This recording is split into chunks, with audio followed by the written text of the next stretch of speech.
Molt bé, molt bon dia. No sé si dicotomia, però... Ui, ressona una mica això. Ara. Doncs sí, moltes gràcies, Magda. No sé si dicotomia, però vaya marrón de taula. Molt benvinguts.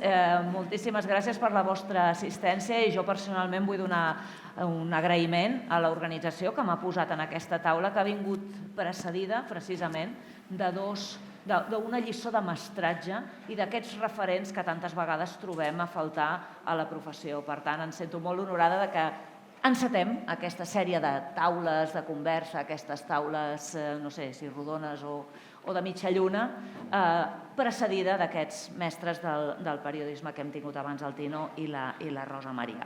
Mireu, molt breument, jo des de fa uns anys estic vinculada al Miravisions, em tenen així una mica com a adoptada, com a membre del jurat, i no soc fotògrafa. No sé quants no fotògrafs existeixen en el jurat. I aquests dies, preparant una mica aquesta taula, he pensat, ara ho entenc. Tot això era un pla a mig termini, perquè el Miravisions no és tan vell, per ensarronar-me en aquesta taula. Em posen a moderar una taula on hem d'escatir quines són les diferències entre el fotoperiodisme i la fotografia documental.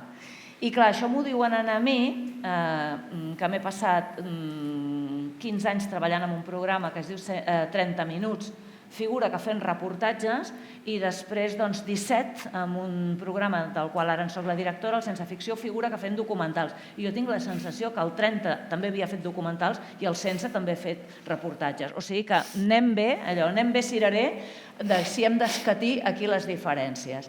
Però, en tot cas, jo el que m'interessa és saber com ho viuran els companys que avui m'acompanyen, i aquesta cacofonia és deliberada, perquè aquests que avui m'acompanyen, si dic aquests periodistes que m'acompanyen, aquests fotògrafs que m'acompanyen, ja veureu després, i poso així una mica de suspens en el guió, no fos cas que ens baixés l'audiència, ja veureu que té algunes sorpreses. Per tant, a mi m'agradaria, el primer de tot, treure tensió en aquesta taula. Me la trec a mi mateixa, és allò que quan li dius a un altre no, tranquil, tu estàs dient a tu mateixa, perquè serà molt difícil que sortim d'aquí sentant càtedra i establint les bases filosòfiques de la frontera entre totes dues disciplines, el fotoperiodisme i la fotografia documental, perquè ja només aquest enunciat ja mareja de per se. A mi m'agradarà potser més parlar de fronteres o no, de com us sentiu vosaltres, com treballeu, com afronteu la feina. Jo, per exemple, tinc un interrogant que espero que puguem anar evolucionant amb aquesta estoneta de xerrada de la tria d'un tema us condiciona amb l'abordatge de fotoperiodisme o fotografia documental. Refuseu segons quins temes, perquè teniu claríssim que allò ho voleu fotografiar sota la mirada del fotoperiodisme o sota la mirada de la fotografia documental. Per tant, jo aquí estic per aprendre i que ens expliqueu moltes coses. Així que començarem coneixent-los una mica. I com que ja he dit d'entrada que em semblava una ensarronada que em posessin aquí, jo m'he tret feina del damunt i s'autopresentaran una mica ells mateixos. I començarem per l'Anna Sánchez Barriga, que ella és fotògrafa. Ella és autora, juntament amb el Xavier Domènech, d'un llibre que es diu 1322, una mirada fotogràfica als refugis antiaeris de Barcelona. Amb l'Anna ens uneixen moltes coses de la professió, però sí un personatge, el Ramon Parera, el que va ser el gran enginyer de la defensa passiva i artífex de molts dels refugis que hi ha a Barcelona i a Catalunya. I, Anna, començarem per tu, que ens expliquis una mica aquesta feina teva. Els hi hem donat a tots tres, a cada un d'ells, uns 10 minutets perquè ens parlin una mica d'un aspecte de la seva obra, no tota, i que ens ajudarà després a entomar millor aquesta xerrada sobre fotoperiodisme i fotografia documental. Quan vulguis, Anna. Doncs recollint aquest guant de la Montse i fent aquesta presentació que ens demanàvem, si podem projectar les imatges dels refugis. Jo m'he dedicat des de fa uns anys, després d'intentar ser fotoperiodista i decidir que no ho seria mai més, a la fotografia documental, Hi ha un projecte en concret, que és 1322, aquí veureu algunes imatges. Amb la fotografia intento recuperar la memòria dels vençuts, els represaliats i els dissidents polítics, culturals de les últimes 8 dècades, i aquest projecte és el que m'ha robat el cor i tot el temps del món en els últims 5 anys. Es diu 1322 i vol recuperar i reivindicar que sota la pell de l'Estat no només tenim fosses comunes, que és el que vaig fotografiar en la primera part de la meva vida professional, sinó també, segurament, en l'Estat, 4.000 refugis, només a la ciutat de Barcelona, 1.322, a Catalunya més de 2.000, que són el símbol i el laboratori de la resistència política única que té lloc durant la Guerra Civil sota la superfície. Cada dia trepitgem aquests espais i amb la fotografia he intentat materialitzar-los. Si podem... Exacte, aquí veieu entrades a refugis de guerra, refugis comunitaris. La ciutat de Barcelona és un autèntic laboratori de la resistència. Sabem que és un laboratori de la destrucció en la superfície, però el que no tenim clar, i això és el que a mi m'ajuda la fotografia, és a revisar la historiografia i la història oficial, el nostre relat oficial. Coneixem la Barcelona modernista, la Barcelona olímpica, la Barcelona bohèmia, l'avantguardista, però segurament no coneixem la Barcelona resistent. I això, per exemple, aquest refugi, una fàbrica de guerra sota una escola religiosa, ara inundat d'aigua, és el que he intentat mostrar amb la fotografia en els últims 5 anys. I si passem, refugi als anarquistes, al carrer Bailén, un mirall. Això m'ajuda a explicar que els refugis són miralls de les societats en guerra que els construeixen, miralls dels valors. No té res a veure la fotografia dels refugis a Berlín, són refugis fets amb mà d'obra esclava. L'administració nazi crea un subsol específic molt diferent als refugis que acaba construint els governs de Chamberlain i Churchill al Regne Unit o els refugis republicans nostres. Aquest subsol ens explica una història alternativa a la historiografia oficial i al relat oficial de les ciutats. Això és Manresa, fàbrica Pirelli. Manresa també, un convent. I si ens aturem aquí un moment, aquesta feina fotogràfica que faig és la punta de l'iceberg d'una investigació molt llarga i això és la meva manera habitual de treballar. Puc estar anys investigant un tema per acabar amb una foto. En concret, intento plasmar com els nostres refugis són un fil roig entre la Guerra Civil i el Blitz. Com són un exemple no només d'arquitectura tècnica, no són un exemple tècnic i científic, sinó també un exemple polític d'organització. No s'arriben a construir molts refugis al Regne Unit amb el nostre model, només he trobat un i el fotografaré d'aquí a un mes. Té molt de valor trobar un refugi a vegades, però sí que queda molt clara, si anem als arxius, l'empremta que deixen en les cultures polítiques d'esquerres d'entreguerres, en el Partit Comunista, Laborista, i tota aquesta influència i debat que desperten al Regne Unit. Torno a la idea d'intentar mostrar aquests angles morts de la memòria i de la història oficial. Això és una part de la nostra història que se'ns segresta, que no forma part de com ens entenem, ni ens expliquem, ni ens reconeixem ara, que tampoc forma part de la història britànica i que segurament només està a la memòria dels brigadistes i una mica recuperada gràcies a la Montse, un documental meravellós que va fer fa 20 anys ja, sobre el Ramon Perera, un dels protagonistes d'aquest fil roig, d'aquesta transferència tècnica i política que és l'exili català a Londres. Això és un refugi, el refugi de Churchill, un dels refugis de Churchill. Si podem mostrar més imatges, mateixos túnels, refugis comunitaris al subsol britànic i tornant a les fosses dèiem que en aquest estat, que té segurament tantes fosses comunes com refugis, incorpora, i sort que ho podem fer, hem aconseguit reobrir prop de 800 fosses, això és imprescindible, però segurament també és imprescindible reivindicar referents de lluita i els refugis són la memòria tangible i perduren, els trepitgem a diari i no els recordem. Si passem... Això és treball fet a fosses obertes a Andalusia. Ara passarem de puntetes per aquestes imatges. Aquí veieu, ens aturem aquí un moment, art expoliat i exhibit als museus nacionals, en aquest cas al Museu Arqueològic Nacional a Madrid, impunement. És Són obres d'art expoliades de famílies republicanes que segurament haurien de ser exposades ara indicant aquest origen, l'expoli, no es fa. Per tant, després d'una investigació llarga he aconseguit fotografiar peça exposada. No m'interessa fotografiar la peça en Los Peines del Prado, sinó la peça que s'exposa impunement sense indicar l'origen il·lícit. I passem ara a les 5 imatges d'espais que tenim. És una feina fet per l'Avens sobre les empremtes de la Barcelona d'ahir. Això és la cúpula del Coliseum. He treballat espais i memòria. Ens aturem aquí en aquesta foto. És la primera vegada que ho comparteixo en públic. Aquesta és la meva tia, es diu Ani, i és una persona lobotomitzada. No sé si sabeu què és la lobotomia, és l'extirpació de lòbuls cerebrals. Fins l'any 67 va ser legal negre sobre blanc en aquest estat, però ella la van lobotomitzar l'any 73.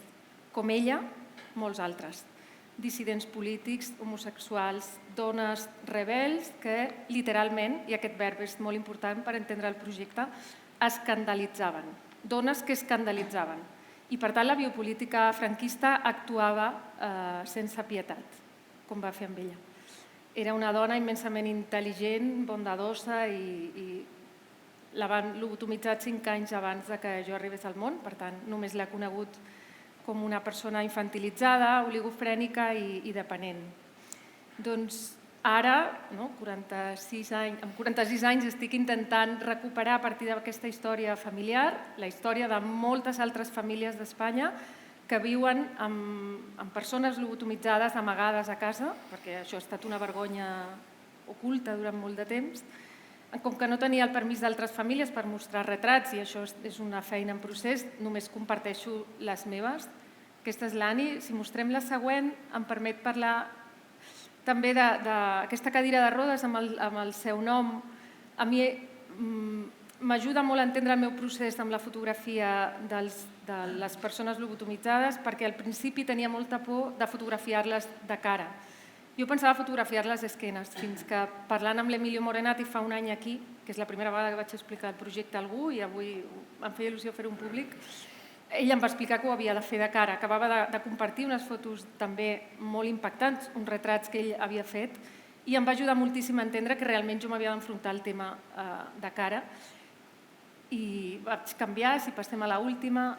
Doncs, si veieu aquell home que la mira, he fotografiat a moltes persones mirant a la meva tia, sobretot, perquè ella riu, té el que es diu emocions troncades, pot riure i plorar amb 3 segons de diferència, i precisament com observem, crec que això enllaça una mica amb el projecte que també ell us explicarà, com observem aquestes persones. Per mi era també formava part d'aquest relat. I l'última d'ella i jo, això és el confinament. Jo tinc 2 filles i ella, que soc tutora legal, i és molt complicat. Ella viu a Sevilla, jo a Barcelona, 1.000 quilòmetres. L'havia de veure a través d'una reixa o... No, evidentment no podia apropar durant el confinament, i això és el retrobament quan 3 mesos més tard la vaig poder tornar a abraçar, i vaig engegar el projecte de lobotomia ja amb moltes més certeses. Doncs jo crec que em quedaré aquí perquè el següent bloc de fotos ja parlo d'arxius i potser no cal, i crec que això us dona la temperatura més o menys del que faig. Anna, una de les coses que sí que transpira, no només la teva fotografia sinó el teu relat, és aquesta resistència, donar visibilitat a les resistències, les que siguin, les de les persones lobotomitzades també. De vegades tenim una expressió, tenim una temptació molt pedant, crec, de dir que donem veu amb les nostres fotografies, amb els nostres documentals, donem veu a aquelles persones que no tenen veu. Les persones sí tenen veu. L'única cosa que nosaltres som és una mica els altaveus. Llavors, posar una mica l'èmfasi en aquest treball teu en aquestes resistències, després segurament tindreu espai per aquí mentre fem un pica-pica, però l'Anna us pot explicar algunes de les condicions duríssimes, físicament duríssimes, amb les que ha hagut de treballar amb alguns d'aquests refugis. per manca d'oxigen, per profunditat, per mal estat, tota la burocràcia de poder no només localitzar, sinó poder entrar. I només dir-vos com a petita anècdota, i lligant amb aquestes resistències que documenta l'Anna, el que va passar a Londres és que no és que no sapiguessin com es feien els refugis. Per alguna cosa van treure'n el Ramon Perera dels camps de refugiats francesos i amb una operació digna dels serveis secrets britànics se'l van emportar perquè els ensenyés a fer refugis. La tècnica la tenien. El que no els va agradar gens va ser l'autoorganització de les classes populars. I això és el que va fer que el primer blitz sobre Londres hi hagi una gran mortandat tenint els coneixements, perquè no van voler que s'autoorganitzés el poble amb la seva defensa passiva. És un petit detall. Després el Churchill, que sí que estava sota terra, podia anar fent aquelles proclames de que si Barcelona ha resistit, nosaltres també. Sí, però uns quants morts se'ls podien haver estalviat si haguessin fet més cas de tot això que ens està traient a la llum l'Anna. Vinga, seguim. Dani. El Dani és fotògraf, el Dani Codina és fotògraf. I ell ara ens mostrarà una part també de les seves fotografies. El Dani ja fa l'efecte que és de les persones que sí que serveix allò de más vale una imagen que mil palabras, és una persona que s'expressa molt bé amb la fotografia i ell ens mostrarà una sèrie de fotografies, però jo ja t'avanço, jo ja et disparo un primer dardo.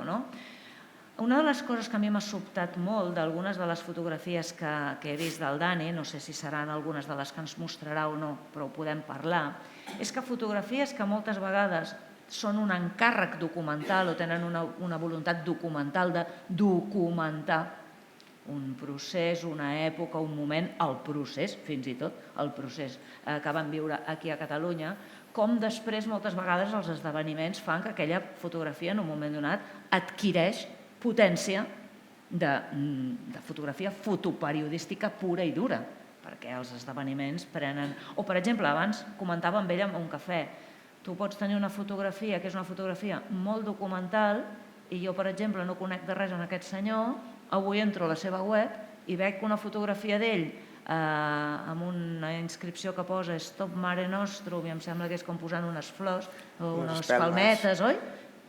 I si aquesta fotografia la veig després de llegir la notícia que s'acaba d'enfonsar una patera amb 200 persones, a mi allò m'adquireix una potència de fotografia fotoperiodística.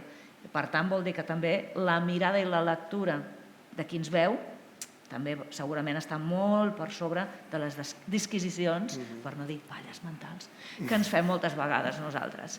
Vinga, Dani, tot tuyo. Molt bé, doncs jo he portat 3 feines una mica per explicar, per introduir el tema. Soc fotògraf freelance i faig fotografia documental, faig fotografia més de fotoperiodista puntualment i també fotografia corporativa. Llavors, primer he portat, això és un encàrrec de la revista Arrels, és un reportatge sobre la Montserrat Domingo, potser algú la coneixeu, és una ermitana que fa més de 40 anys que viu a la Serra del Montsant. I per fer aquest reportatge, com amb la majoria o amb tots, o inclús quan vas a fer una entrevista o qualsevol cosa, el primer que faig és documentar-te i imaginar-te fotos que pots fer per anticipar-te una mica a l'hora de fer la feina, no arribar allà i que tot et vingui de nou. Aquí, una mica per empaltar-me del seu esperit, diguem, ella viu sola a la muntanya fa 40 anys amb una ermita i diu, hosti, això ha de ser impressionant, no? I em vaig plantejar, havíem quedat a les 10 del matí a l'ermita i vaig anar a passar la nit allà per llevar-me i posar-me en situació. I amb cotxe, furgoneta, això que fem els fotògrafs freelance, que per estalviar-nos una pensió ens fiquem dintre el cotxe amb un matalàs i fem el que podem, i altres hi viuen i tot. La cosa és que, això, a primera hora, també per aprofitar les primeres llums, si van passant, o parem aquí, si voleu, crec que en falten 2 o 3, i llavors, això que deia, que pensant... Pel matí vas arribar més d'hora? Sí, vaig moure'm per allà, desplaçar-me, fer la immensitat, el que era la primera foto, que es veia l'ermita dintre del que és la serra i res més, a més, una època que estava tot super sec i molt impressionant perquè és pedra, muntanya i soledat i res més, molt de silenci. I llavors també pensant en fotos que podia fer, que ahir ho comentàvem amb ella, també a vegades t'imagines fotos, dius, hòstia, aquesta senyora que està allà, la seva vida és fer contemplació, meditació, dius, t'imagines, hòstia, una foto que pugui ser xula és el moment que ella faci la seva meditació, doncs deu tenir, jo m'imaginava, potser té un racó xulo envoltat de natura, una pedra especial que ella s'asseu allà i medita mirant l'horitzó o sota un pi o el que sigui, no? I m'imaginava la foto ella sola amb la immensitat. Aquesta foto no existeix perquè això era una invenció meva, vull dir que a vegades t'inventes fotos que no són, perquè la seva manera de fer meditació, la seva manera és constant, és a dir, no separa la vida quotidiana de la meditació. Ella s'està fent un arròs i potser està meditant, no? Però surten altres fotos, no sé, això... Després, el gat, aquella foto que hem vist del gat abans, és un gat que li va aparèixer allà, va estar mesos i mesos abans que no es van fer amics, diguem, que li deixava el menjar però el gat no s'acostava i ara és, quan ella surt el gat va darrere i el negret és la seva companyia, no? Si passem, sí, aquest negret anava cridant,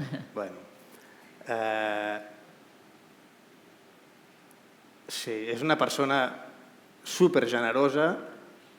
Quan vam anar allà, pensant també quan deia que per posar-me en situació vaig anar el dia abans, és un lloc que s'hi arriba en cotxe i el periodista, perquè havíem quedat amb el periodista, ell va decidir pujar a peu. Jo no sé si va fer la mateixa reflexió d'en plan, aquesta dona evidentment no condueix, té més de 80 anys, camina per la muntanya com si fos una daina, vull dir que i el periodista també va fer aquesta aposta, no ho he parlat, però he de parlar un dia amb ell, de pujar a peu des de Cornudella de Montsant, que té mitja hora ben bona, vull dir, podent pujar en cotxe, que a vegades que va bé posar-se en situació per quan vas a veure el personatge, has rascat de qui era, has buscat informació, dius, i la seva rebuda també va ser com en plan, perquè vaig arribar jo primer, i em veu, ella tenia un paperet amb tot de coses apuntades, de totes les coses que feia la setmana, i tenia un 8 en el dia d'avui. I llavors em veu, em mira i diu, què havíem quedat? I llavors diu, sí, per la revista Real, fer una entrevista, és veritat. Ah, no, perdó, primer m'agafa així amb les mans i em diu, que et conec. Perquè vaig picar a la porta, no? Vull dir, va ser una persona super entregada i generosa i després pensant en fotos de meditació i això, si anem passant, aquí s'estava preparant el d'allò i sí, crec que l'última és aquella, va ser l'anterior, aquest moment una mica d'ella molt íntim, jo diria que és l'última foto que vaig fer i era una mica aconseguir això que la foto diu tot, no? Transmet. El bol aquest era un petit bol d'arròs, menja com un ocellet. Un exemple de fotografia documental que penso que ja en parlarem, si és fotoperiodisme o no.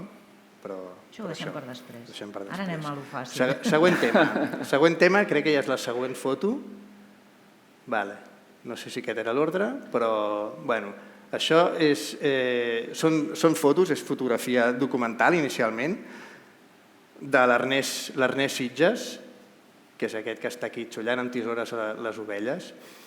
És un pastor, és un familiar meu, que no el coneixia. Allò, sempre a casa s'havia dit tenim un parent que és pastor.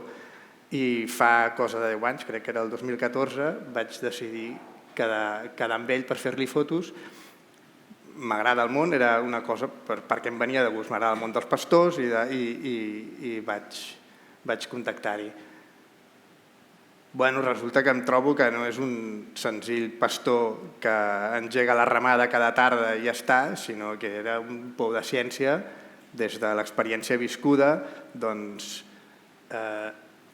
sap xullar les ovelles, toca l'acordió i ha recollit un munt de cançons que no coneix ni l'Artur Blasco, fa herbes remeieres per curar les bèsties, és artesà, sap fer els collars de fusta amb els dibuixos típics dels collars de fusta, aquests que alguns dibuixos d'aquests surten en l'exposició del Jordi Borràs.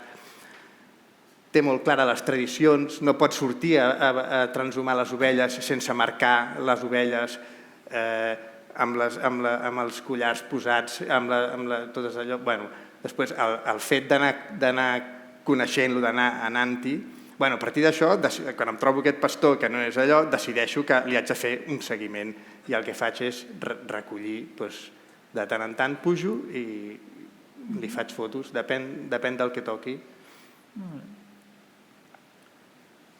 Bàsicament, jo crec que ja està. Tens una altra sèrie? Sí, ja he posat 5 fotos més, una mica per parlar de foto corporativa. Això són 5 fotos de foto documental, foto periodística. Tant l'anterior com aquesta, això són fotos per Òmnium Cultural.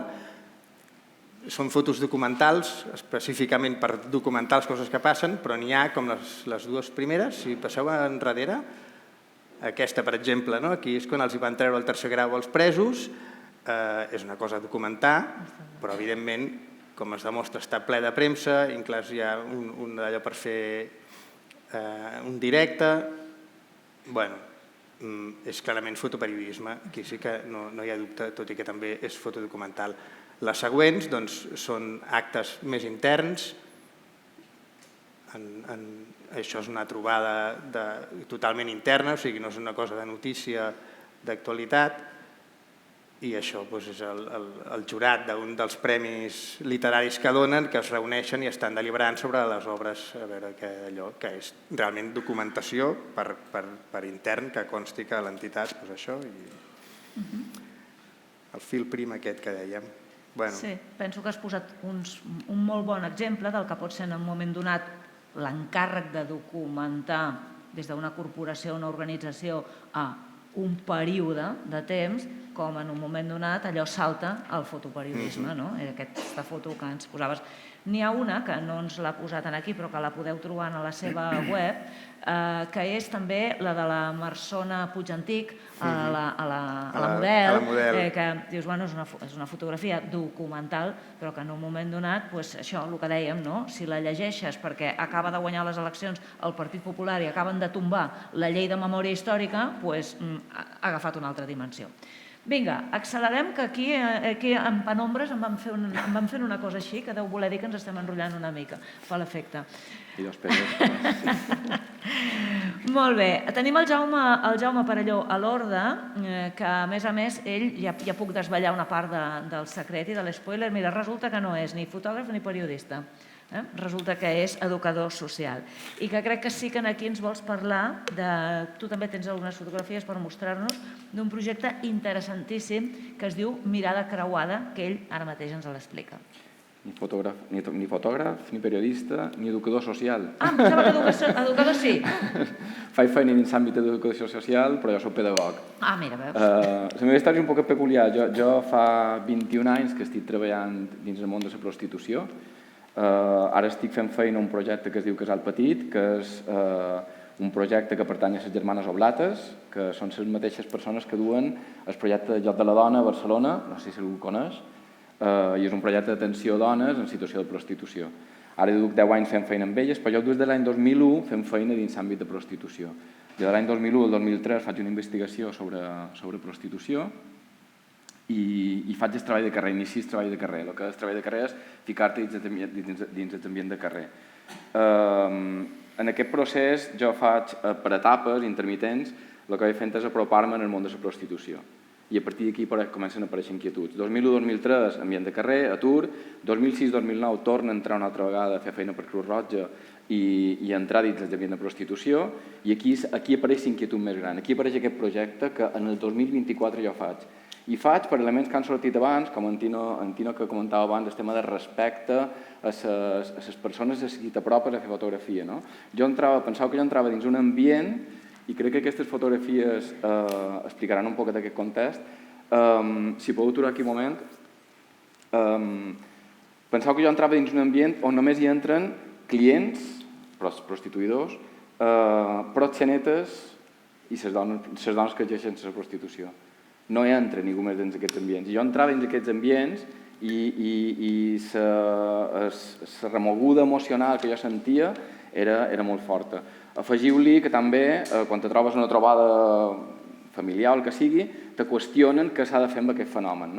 Quan jo fa 23 anys que estic fent feina amb el tema de la prostitució i encara vos diria que no sé què hem de fer amb això. Interessant. Tot això va generant unes certes inquietuds personals que se tradueixen en intentar fer un projecte de fotografia social.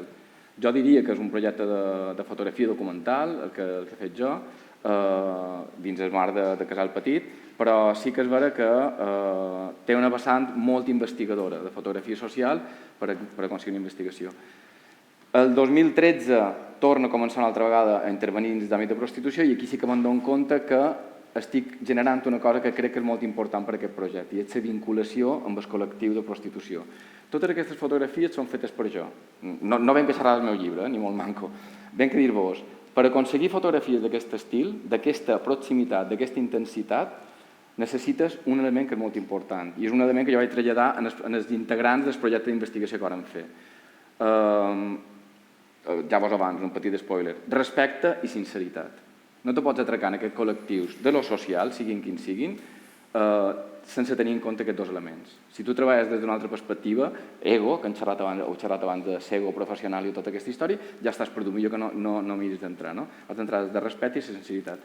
Totes aquestes fotografies que veus aquí és la quotidianitat que jo me trobo cada dia. Jo faig moltes hores en el carrer, en els prostíbuls, en els pisos de prostitució que estan amagats per dins Ciutat de Palma. En podem anar passant alguna més? Sí. Com podeu veure, jo me passa una cosa, i no és per una qüestió de tal, jo puc treure, això és una foto feta des de dins, xerrant amb l'encarregada del prostíbul a una lota que està de fora.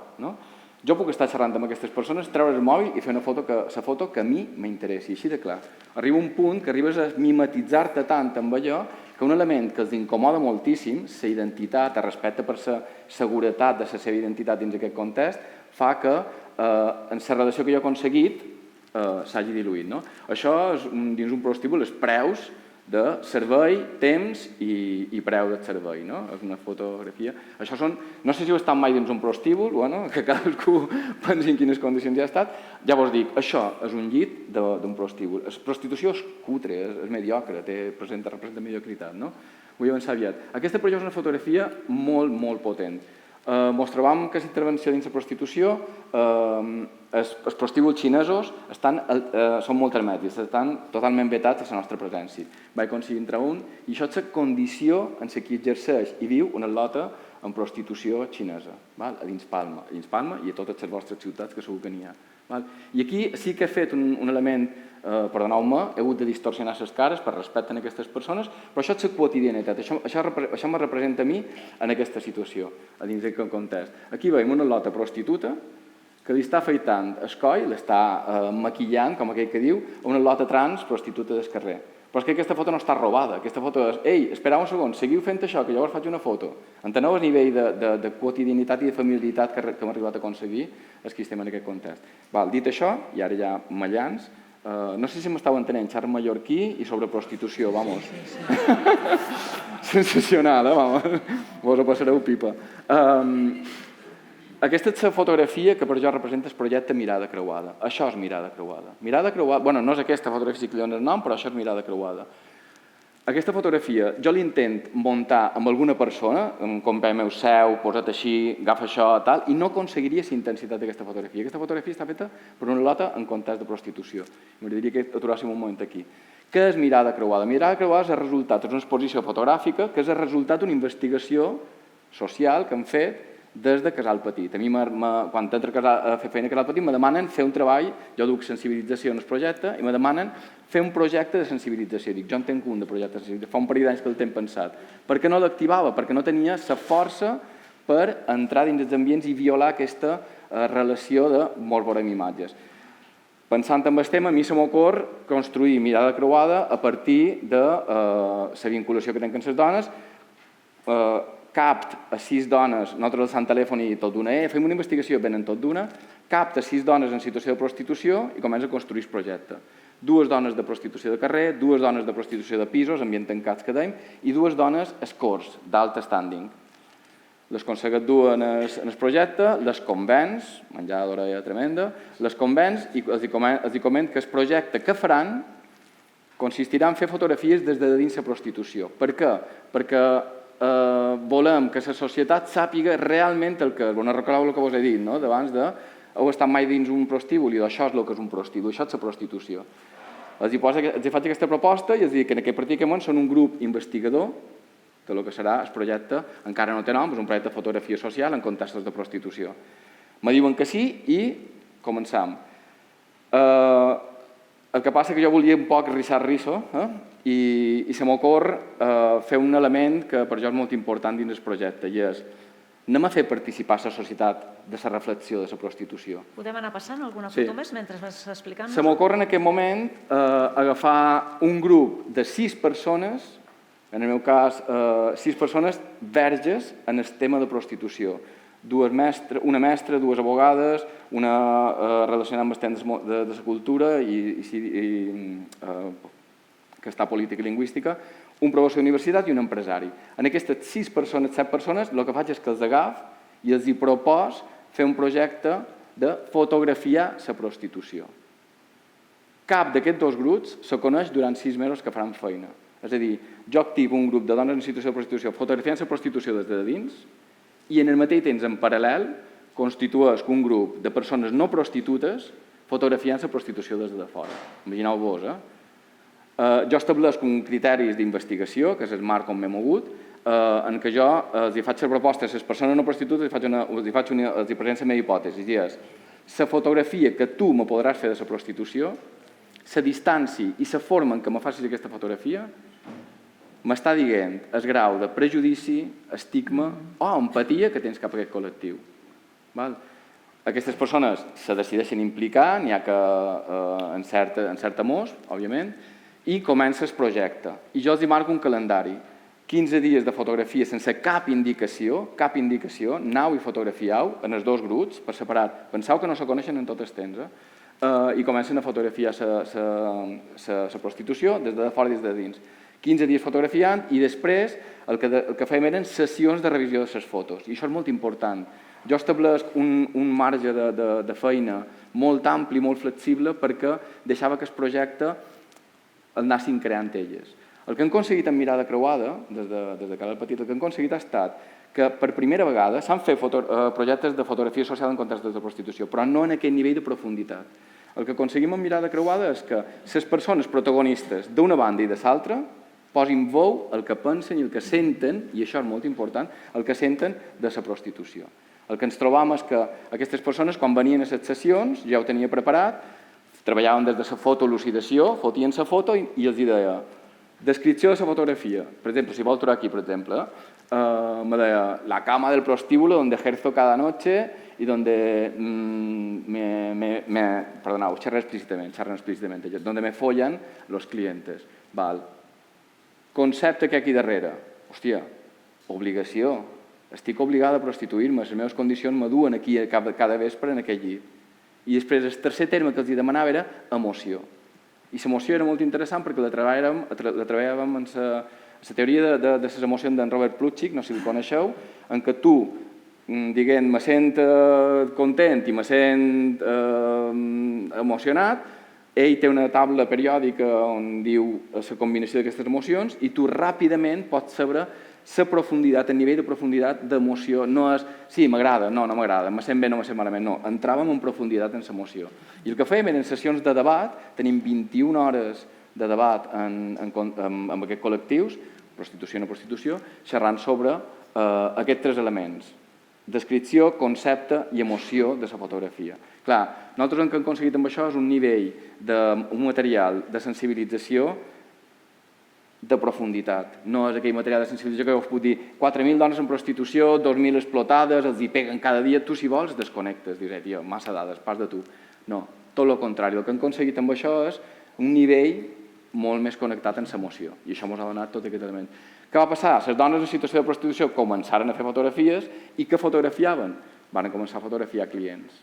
Aquí hem d'aturar el projecte i li dèiem, ei, seguretat, per què feis aquestes fotografies? Aquestes fotografies se fan perquè els clients se fan selfies amb nosaltres. Per què nosaltres no els podem fotografiar ells? Ja han tornat a passar una altra capa de profunditat a el que seria l'anàlisi de la problemàtica. Les dones en situació de prostitució ens comencen a traslladar aquestes fotos i volen xerrar d'aquestes fotos, volen xerrar de què hi ha darrere aquesta emoció. He d'estar amb un senyor major, han tingut problemes perquè aquest senyor no li anava bé, l'he hagut de fer net perquè tal. Això és la prostitució, m'enteneu? I era el que m'anaven traslladant. Si passeu... Aquesta és la primera fotografia que m'arriba de client, jo aquest estorat, aquest bloquejadíssim, i dic, senyores, què està passant aquí? I me comenten que... Però és una foto que xerra per si mateixa, com aquella que he vist de vermell, és som-ho, nu, pagant, amb el llit desfet. I aquí jo vos convido que connecteu amb aquesta emoció que vos trajada aquesta fotografia i totes les que hi veus.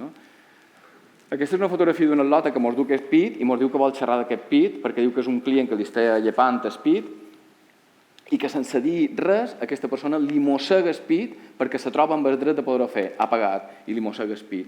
I ella mos traduu aquesta foto i diu avui vull xerrar d'aquesta fotografia. Vull que m'ho comenteu tal.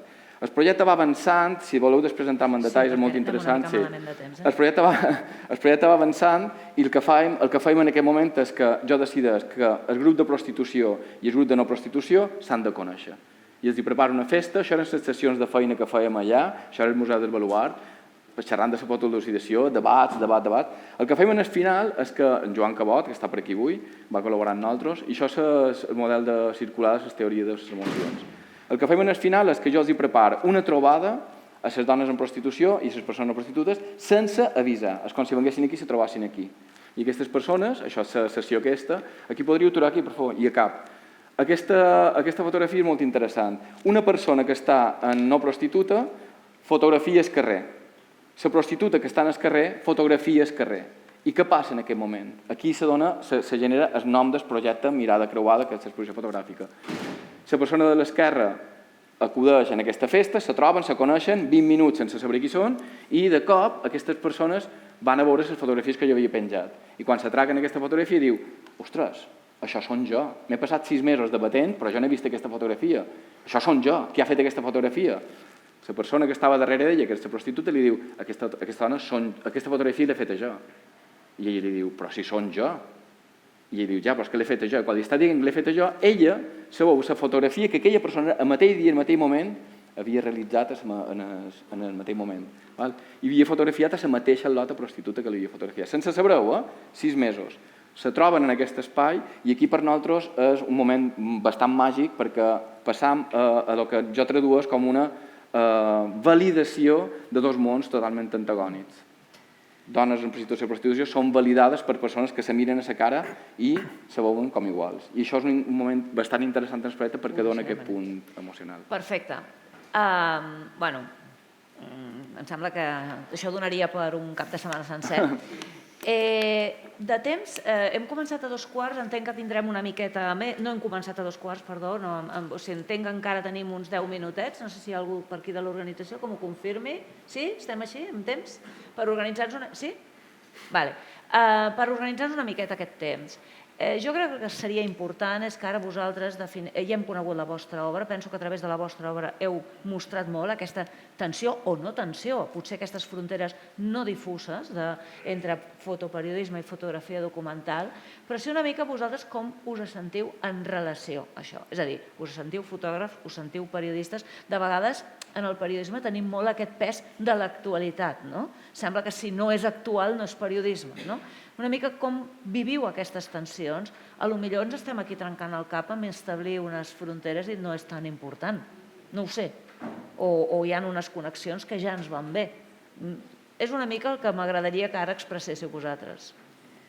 Jo, en el meu cas, segurament la musculatura necessària per cobrir diàriament l'actualitat amb unes lleis d'un mercat precaritzat i del qual jo no vaig voler formar-ne part fa 20 anys i potser em faltava experiència i en aquell moment, crec que també ara, és una professió molt masculinitzada on per cada 22 homes em trobava una companya. Fa 20 anys jo no vaig saber encaixar en aquest entorn, havia estudiat fotografia, treballava de fotògrafa a Sevilla, treballava pel País i era duríssim per mi. I jo crec que ara, amb l'edat i el context i tot el que ha passat al món, segurament no és tan difícil, tot i que jo moltes vegades he fotografiat els fotògrafs en un fotocall, he fet la contrafotografia d'aquesta tribuna de gràfics. Ara fa poc, l'última dels Premis Gaudí, 23 fotògrafs acreditats i una dona fotògrafa acreditada. Jo, a més, soc petita, estava envoltada d'homes molt grans i ho passava fatal i vaig decidir que no podia adaptar a les lleis d'aquest mercat i d'aquest ecosistema. I anys després, quan recupero la fotografia des de la vessant documental a un ritme, és una cuina, el que faig és una cuina lentíssima de projectes que requereixen molts anys d'investigació i ara començo a trobar suports per fer-la, però al principi no. I per mi això de la pressa i de fer d'això la meva manera de sobreviure econòmicament era inviable. Per tant, aquesta és la meva experiència amb els dos gèneres. Això no vol dir que algunes fotografies tinguin una connexió amb l'actualitat. La fotografia dels refugis va permetre ara fer a Barcelona un pla director de refugis per protegir els refugis i va arribar a ser un tema de debat a l'Ajuntament de Barcelona i es van recuperar les fotografies als diaris amb una perxa amb l'actualitat claríssima, però no van ser concebudes d'aquesta manera. Per tant, en el teu cas no és tant el pes de l'actualitat, sinó de com està funcionant aquest... Com funcionen les velocitats de les dues vessants. Dani, tu et molesta molt que et diguin més fotògraf que periodista, més documental que fotoperiodista? No em molesta, jo sempre m'he considerat fotògraf, sense més, tot i que crec que sí que vinc potser més de la fotografia documental, però també crec que a part de la fotografia documental és fotoperiodisme. A part que també faci fotoperiodisme, puntualment, estrictament fotoperiodisme de notícia per un diari o cobrir una d'allò, que això ningú discuteix que seria fotoperiodisme, no? Però aquesta fotografia més treballada, més a foc lent, penso que en molts casos també es pot considerar fotografia fotoperiodista. Parlàvem l'altre dia amb la Laura de la Mira del concepte fotoperiodisme atemporal, com una definició que es podria donar a aquest tipus de foto que potser no és rabiosa actualitat, però pot esdevenir-ho en un moment donat i et pot servir o per la manera de treballar allò. Hi ha un relat, hi ha una manera d'explicar, expliques una història, s'ha treballat i es pot considerar periodisme. I en el teu cas, que figura que t'arraves aquí, diguem-ne, sense ser de cap gremi en concret? Sí, no. Jo m'emmarco un poc a partir de la fotografia social dins la fotografia documental. Jo crec que nosaltres vam tenir molt de temps per treballar amb molta profunditat, amb uns objectius molt clars, molt ben planificats, i crec que això ens va donar un nivell d'anàlisi de la problemàtica que crec que és molt interessant. A més, els resultats crec que han estat molt positius perquè ha permès nosaltres sempre treballem des de la part social, que nosaltres acabem fent de canal comunicatiu de la realitat aquella que analitzam o que intervenim. En aquest cas ens han puntejat, amb aquest projecte hem aconseguit que ens puntegin a nosaltres. L'entitat desapareix i són elles les que estan allà explicant la seva història de la manera que elles volen, el van constituir elles. L'exposició fotogràfica, 54 fotos, tal, està constituït per elles, no els van triar conjuntament i tal. Hi ha un element participatiu del disseny o de la realització del projecte que en el que diu en Dani, el tema dels temps sí que és un element, un factor que crec que és molt important en la fotografia documental i és dona temps a empapar-te d'aquella persona, a aprendre d'aquella persona, a modificar-te i adaptar-te en aquells canvis. Penseu, jo faig feina en un col·lectiu molt volàtil i jo m'havia d'adaptar a infinitat de coses que feien que jo necessités temps per poder reflexionar damunt allò. I jo crec que això és un element important de la fotografia documental, és el temps i la vinculació amb el personatge o personatges en aquest cas. El que passa que poseu molt èmfasi en aquesta cocció a foc lent, en el procés de producció, de creació, i també us volia preguntar sobre les finestres d'arribada al públic del vostre treball, no? Perquè també sembla que el que ven, el que es col·loca bé, és la fotografia de la immediatesa que documenta, valga la redundància, l'actualitat, el moment de l'actualitat. Suposo que per això moltes vegades tenim aquest debat de és periodisme, allò que no està tan rabiosament lligat a l'actualitat. Quines dificultats teniu perquè aquesta fotografia, aquests projectes documentals cuits a baixa temperatura tinguin el seu espai? Perquè, clar, si després es queden en projectes preciosistes i molt interessants des d'un punt de vista sociològic, però no arriben al gran públic? Jo crec que en el meu cas he intentat, un cop acabada aquesta llarga investigació i aquest procés fotogràfic, trobar una vida i una connexió per compartir això que havia creat en un lloc que tingués un significat especial, i això ho he buscat sempre. En el cas dels refugis vam fer una exposició de gran format a la Model, que és un pou de dolor immens i que amb aquest projecte també buscàvem higienitzar, entre cometes, totes aquestes sensacions, alhora que cada cel·la era un refugi i reproduïa, aquestes 40 cel·les reproduïen els 40 refugis, amb unes memòries creuades de repressió i resistència que també m'interessava explorar.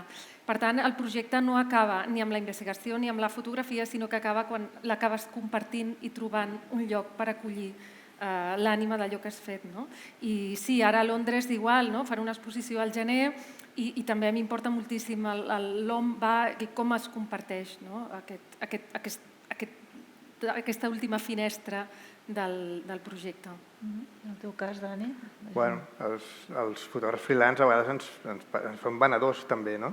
Llavors venem el producte. Quan, no sé, el que faig del pastor, que no m'ha encarregat ningú, ho faig per plaer, perquè m'hi sento vinculat, doncs alguna part l'he publicada. Allò, faig un reportatge de la vida d'un pastor que fa la transhumància. Potser hi haurà una part que no sortirà mai, o potser un dia em faig una exposició, però sí, acabem sent venedors de la nostra feina i buscant un camí on ensenyar-la i poder... No és fàcil. No. I tu, Jaume? Bueno, torno a dir, faig feina en col·lectiu de prostitució. El que més molesta és la societat. Vull dir, nosaltres ens han vetat. Nosaltres, la primera exposició que vam fer, jo m'vaig proposar exposar en el Caixa Fòrum de Palma, vam exposar en el Caixa Fòrum de Palma, vam aconseguir ficar les fotografies allà i quan duíem 5 dies d'exposició ens van convidar a sortir d'allà. No van sortir, òbviament. I aquí hi ha un element que és molt divertit i és telefonada i dir, bé, que estic jugant mitjans de comunicació, prostitutes i monges. Crec que aquest element vos fotrà un poquet, no? I van aconseguir quedar allà els dies que mos tocava. Vàrem exposar un centre cívic i varen tenir problemes. La prostitució molesta. Dir la veritat de la prostitució molesta. Donar veu a les persones, en aquest cas dones en el context de prostitució, molesta a la societat. A nosaltres ens està costant molt trobar espais. Ara, l'exposició que hem fet és itinerant. Ja estem cercant espais, tenim en Joan Camp a tope aquí, cercant espais per tot Barcelona, tot el seu equip, i considero que estic segur que trobarem espai, però ens costa molt. Per què? Perquè són molt explícites. Són fotografies que això... Però això és la realitat. El que no podem fer és xerrar amb eufemismes d'un problema tan greu com la prostitució i que ens diguin que hem de xerrar amb eufemismes. A nosaltres no ens veten d'entrada, però sí que hi ha moltes resistències. Ara anem a Tenerife, tinc problemes per exposar ja a Tenerife. He de venir a Barcelona per gener i per març. Espero trobar espais que entenguin un poquet el significat d'això. Nosaltres no volem insultar ningú, no volem molestar ningú, però és que veiem que la prostitució molesta, xerrar de prostitució molesta. Jo no sé si ara donarem alguna paraula, si n'hi ha per aquí, però no sé si hem tret gaire l'entrellat de fotoperiodisme o fotografia documental. El que sí que crec és que tots tinguem carnet, tinguem els estudis, tinguem les llicenciatures o no, el que es respira en aquestes jornades és periodisme. Periodisme explicat de la manera que sigui, molt centrat en la fotografia, però és periodisme. I ja ho deia aquell, que si no molesta no és periodisme. Per tant, doncs això estem, a molestar. Aquí baix. Veig una... Sí, aquí baix. Felicitats per aquest títol, per aquestes jornades i per la gent de la Mira que organitza. Estic al·lucinant. Ja estic vivint periodisme. Feia anys que no vivia periodisme. I jo m'he trobat amb aquesta tessitura, el que ha explicat l'Anna. Jo quan vaig començar em vaig espantar de veure això. I he arribat a la conclusió que el fotoperiodista és un fotògraf documental frustrat. Per què? Perquè hem marcat els llocs, hem cobert els temes, hem donat tot el que hem pogut de part nostra, ens han donat l'oportunitat de fotografiar la gent i mai més hi hem tornat. Jo m'he sentit moltes vegades un mercenari. El dia següent anaves a un altre lloc, t'oblidaves d'aquell tema i deia, hòstia, però aquell tema té continuïtat i el diari no et feia cas. No, el que toca és ara, és el del dia. I per tant, no podies seguir els temes. I per tant, jo sempre m'he sentit un fotoperiodista, però que jo volia ser un fotògraf de documental, perquè el que heu parlat tots tres, tots quatre, és periodisme. Explicar les coses que estan passant a la nostra societat. I això és el que molts de nosaltres, quan arribem als llocs, és el que volíem. I el que deia l'Anna, arribaves allà, tothom et donava empentes, perquè allò era mercaderia. És a dir, allò que volia el diari era... passava en aquell moment, Una altra mirada era impossible. I tornar el dia següent és que no era factible. T'oblidaves i tot aquell esforç, aquells contactes, aquella gent que havia confiat en tu, potser no sortia ni a la foto. I per tant, simplement us volia fer aquesta reflexió. Gràcies, moltíssimes gràcies. Potser aquí també cal una reflexió sobre com hauríem d'educar les mirades. Penso que moltes vegades podríem tractar temes de rabiosa actualitat i il·lustrant-ho amb unes imatges més provinents de la fotografia més documental. Però això anirem fent. Hi ha alguna altra paraula per aquí? Em sembla, sí, el Pep. Un momentet abans. Soc el Jordi, cap de fotografia de la Mira. Aprofito per explicar una... Com a fotògraf, el de la llum ho teniu molt mal controlat aquí, És que si obrim tots els focus, malament. Quedarà la foto lletja, ja ho entenem. Bé, només volia agrair-vos, perquè em sembla que és de les taules més potents que hem fet a les jornades, en els 5 anys de jornades Miravisions, i que és una taula que la vam pensar, era una mica arriscada, perquè em sembla que tots estàveu molt insegurs, i jo crec que ha sortit rodoníssima, perquè hem tingut l'oportunitat de veure uns projectes interessantíssims que fugen segurament de la disciplina. De fet, un dels objectius de fer aquesta taula era una mica dir, escolteu, de vegades les coses no s'encasellen. Fotoperiodisme, fotografia documental, de vegades naveguen entre aigües i pots fer uns projectes magnífics i al cap i a la fi és el que intentem fer a la Mira, és el nostre ADN, intentar fer fotoperiodisme mentre documentem el país i a més posar el focus en aquelles històries que estan fora de l'actualitat mediàtica. Per tant, només era felicitar-vos, escombrar una mica cap a casa com a Mira i encomanar-vos tots a fer aquests projectes que moltes vegades no és el que ens dona de menjar, però a mi personalment és el que em fa més feliç. Per tant, ara el Pep que digui la seva. Sí, però no marxeu,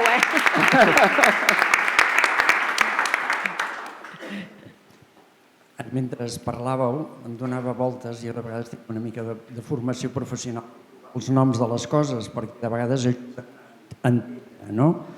I pensava, proposta pregunta, voleu dir que no hem de parlar de periodisme i fotoperiodisme i fotoperiodisme d'investigació? Què és el que, en definitiva, si ara parléssim del periodisme escrit, parlem d'això, el periodisme més del dia a dia d'actualitat i després el periodisme treballat de fons, etc., que en diem el periodisme d'investigació. Doncs potser dir-ne així, perquè jo penso que és això. O els projectes que heu dit, estem parlant, dieu, és periodisme, poseu-ne un nom, fotoperiodisme d'investigació. Bueno, està bé, per liar-la amb més nomenclatures, vull dir que bé, sort que el Jordi ens ha donat l'absolució de que més o menys la taula ha sortit bé, però en tot cas... És massa llarg, no ven. Abans de tancar-la, sí, el que sí que està clar, jo penso que aquí ningú renuncia al que és la importància de l'actualitat. És importantíssim que tinguem documentat, no només amb la imatge, sinó en el contingut, què està passant avui al Líban, per exemple. Què està passant a tantes cases on les dones estan sent assassinades.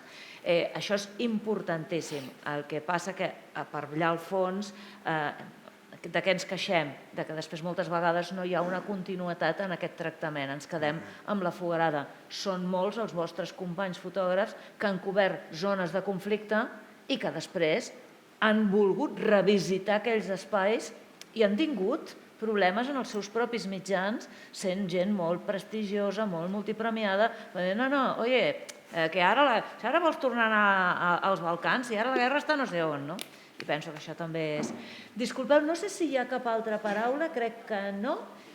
Sí? Val, doncs amb aquesta una crec que ho tancaria, en veritat? D'acord. Bueno, bon dia i moltíssimes gràcies per aquest certamen, perquè la veritat és espectacular.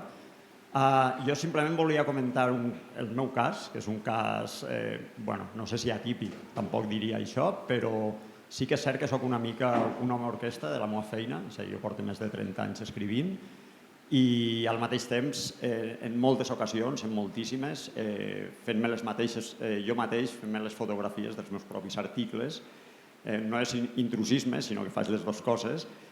I sí que és cert, a més, en una premura també a l'hora de publicar, perquè publica setmanalment, normalment són projectes llargs de sèries, que han arribat a ser sèries escrites de fins a 30-32 capítols, entre 8 i 16 pàgines, vull dir, un plec o 2 plecs de revista, i sí que és cert que quan ens posem a escriure o quan jo estic escrivint això ja estic imaginant, pensant i alhora preveient quina és la fotografia que faré, quina és la fotografia que serà fotografia de portada o fotografia d'obertura d'aquell fascicle, per exemple, quina serà la doble pàgina, la fotografia que anirà a doble pàgina, i per tant, o no, estic anticipant una feina que després per anar sobre el terreny a fer-la i creuant els dits, que el dia acompanyi i tota una sèrie de coses.